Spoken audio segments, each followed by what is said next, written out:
आज देश का आम बजट पेश हो चुका है। वित्त मंत्री निर्मला सीतारमण ने साल 2023-24 का बजट पेश किया है। मंगलवार को राष्ट्रपति द्रौपदी मुर्मू के अभिभाषण के साथ ही बजट सत्र की शुरुआत हो गई है। राष्ट्रपति मुर्मू ने मोदी सरकार के 8 साल के कामकाज का कल ब्यौरा रखा था और सशक्त, समृद्ध, आत्मनिर्भर बन रहे भारत के अमृतकाल की तारीफ की थी। इसके बाद आर्थिक सर्वेक्षण पेश किया गया, जिसमें भारत को दुनिया में सबसे तेज गति से विकास करने वाली अर्थव्यवस्था बताया गया है और 6.5% के विकास दर का अनुमान जताया गया है। तो राष्ट्रपति द्रौपदी मुर्मू ने अभिभाषण कल अपना दिया था मंगलवार को, जब बजट सत्र का पहला दिन था। और आज सदन में वित्त मंत्री निर्मला सीतारमण ने मोदी सरकार के कार्यकाल का दूसरा बजट पेश किया। आपको बता दें कि नए टैक्स में 5 स्लैब दिए गए हैं। नौकरी पेशा को बड़ी राहत दी गई है। रेलवे के लिए 2.4 लाख करोड़ का बजट पेश हुआ है। आयकर छूट 5 लाख से बढ़कर 7 लाख रुपए कर दी गई है, जिसकी उम्मीद भी जताई जा रही थी कि मध्यम वर्गीय परिवारों को एक बड़ी राहत इसके माध्यम से मिलेगी। नए टैक्स सिस्टम में 5 स्लैब आए हैं। पिछले साल भी इसकी उम्मीद थी, लेकिन नहीं हो पाया था। लेकिन इस बार के बजट में इसे प्रावधान में शामिल किया गया है। 3 से 6 लाख 5% टैक्स आपको चुकाना होगा। 3 से 6 लाख की सालाना आय अगर आपकी है। इसके बाद 6 से 9 लाख की आय वालों को 10% टैक्स चुकाना होगा। आयकरदाता इस श्रेणी में आएंगे जो 6 से 9 लाख रुपए कमाते हैं सालाना। 9 से 12 लाख रुपए की आय वाले पेशेवरों को 15% टैक्स देना होगा। चौथा स्लैब 20% टैक्स का है, जो 12 से 15 लाख के अंतर्गत आता है।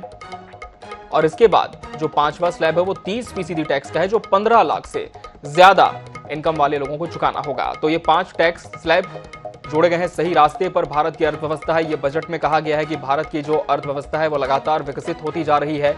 सबका साथ, सबका विकास के रास्ते बढ़ रहे हैं। वित्त मंत्री ने अपने बजट भाषण में कहा कि सबका साथ, सबका विकास के रास्ते बढ़ते जा रहे हैं और पर्यटन विकास भी मिशन मोड पर है और भारत सरकार इसके लिए गंभीरता से काम कर रही है।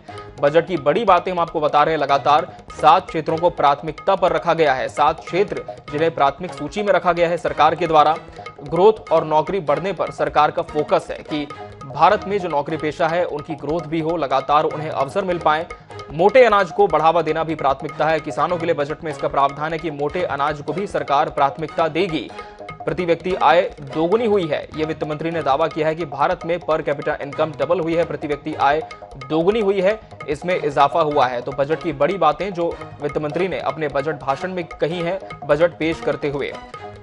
वित्त मंत्री ने कहा कि सरकार रोजगार पैदा करने पर ध्यान दे रही है। लगातार सरकार का फोकस है कि ज्यादा से ज्यादा एम्प्लॉयमेंट हो और भारत की विकास दर दुनिया में सबसे ज्यादा है। यह भी दावा वित्त मंत्री की ओर से सदन में किया गया है कि जो ग्रोथ रेट है भारत की वो अन्य देशों के मुकाबले ज्यादा है। और कमजोर किसानों के लिए सहकारिता मॉडल लॉन्च कर रही है सरकार, जिनसे किसानों को आर्थिक संबल मिलेगा। इंफ्रास्ट्रक्चर, यूथ पावर, वित्तीय सेक्टर पर जोर देने की बात इस बजट में कही गई है। यह भी बजट की बड़ी बातों में से एक है। इंफ्रास्ट्रक्चर, यूथ पावर, वित्तीय सेक्टर पर जोर सरकार का होगा। और इसके अलावा आपको बता दें, छोटे किसान जो मोटे अनाज पैदा कर रहे हैं उन पर भी फोकस किया जाएगा। मोटे अनाज को प्राथमिकता दी जाएगी। वित्त मंत्री ने यह भी कहा कि किसानों को खेती के लिए विशेष फंड सरकार की तरफ से दिया जाएगा। जो किसान आर्थिक रूप से समृद्ध नहीं है उनके लिए विशेष फंड का ऐलान किया गया है। मॉडर्न खेती के लिए किसानों को डिजिटल ट्रेनिंग दी जाएगी ताकि ज्यादा से ज्यादा पैदावार वो कर सके और ज्यादा मुनाफा वो कमा सके। अगले 100 सालों में देश के लिए कई अवसर हैं। सरकार इसे ऐसा मानकर चल रही है कि आगामी 100 साल में देश के लिए कई अवसर हैं। जम्मू कश्मीर, लद्दाख और पूर्वोत्तर पर विशेष ध्यान सरकार की तरफ से दिया जाएगा। ये ऐसे राज्य हैं, इनमें से एक राज्य जिसे पहले विशेष श्रेणी में रखा गया था, लेकिन अब ऐसा नहीं है। ग्रीन ग्रोथ बजट की पहली प्राथमिकता है। ग्रीन ग्रोथ बजट की पहली प्राथमिकता सरकार ने बताई है और 2024 तक एनीमिया मुक्त भारत करने का लक्ष्य है। एनीमिया मुक्त भारत अभियान जो अभी भी जारी है, अगले साल तक इसे हासिल करने का लक्ष्य है। और प्रति व्यक्ति आमदनी बढ़कर 1.97 लाख रुपए हुई है। सरकार ने यह दावा किया है कि प्रति व्यक्ति आय बढ़ी है। 22 करोड़ से आत्मनिर्भर क्लीन प्रोग्राम चलाए जा रहे हैं। बजट की बड़ी बातें आपको बता रहे हैं हम लगातार। रोजगार पैदा करने पर सरकार का